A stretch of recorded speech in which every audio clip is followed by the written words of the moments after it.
मुख्यमंत्री विष्णुदेव साय गुरु गोविंद सिंह के दोनों बेटा मन के कुर्बानी ला सुरता करे बर वीर बाल दिवस के कार्यक्रम में होइन शामिल। मुख्यमंत्री विष्णुदेव साय आज वीर बाल दिवस के कार्यक्रम में शामिल हुए। ये कार्यक्रम गुरु गोविंद सिंह के दोनों साहबजादा के कुर्बानी याद करे पर आयोजित करे गई से यह मौका में मुख्यमंत्री विष्णुदेव साय के इनकी सिख संप्रदाय के 10वां गुरु गोविंद सिंह के साहबजादा वन्ना मुगल काल के मौका में उमला कुर्बानी देवर मजबूर कर देगी रही से, लेकिन देश के इतिहास में उनकर कुर्बानी ला आज भी याद करे की जरूरत है। प्रधानमंत्री नरेंद्र मोदी है दोनों साहबजादा के कुर्बानी ला याद करे भी वीर बाल दिवस के आयोजन हर साल 26 दिसंबर के करे की घोषणा करी है। ये मौका में सिख समाज के रागी ज्ञानी मंडाहार ले शब्द कीर्तन के आयोजन घालू करेगी।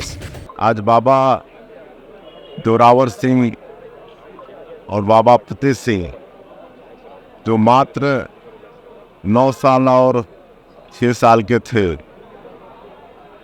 जो बाबा गुरु गोविंद सिंह के सुपुत्र थे, जिन्होंने धर्म के लिए अपनी कुर्बानी दे दी, बलिदान हो गए।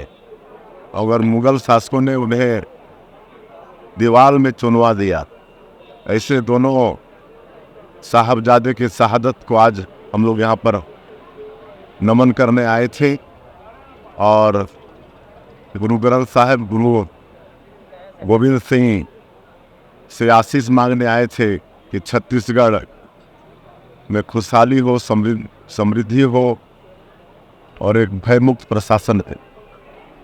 ये भी बताते हुए मैं हर्ष हो रहा है कि पिछले साल 2022 में प्रकाश पर्व के दिन हमारे देश के यशस्वी प्रधानमंत्री श्री नरेंद्र मोदी जी ने दोनों के शहादत को आने वाली पीढ़ी हमेशा याद करता रहे, इस वजह से 26 दिसंबर को वीर बाल दिवस घोषित किया और आने वाले वर्षों में 26 दिसंबर को वीर बाल दिवस के रूप में मनाते रहे। ब्यूरो रिपोर्ट लम्हा न्यूज़।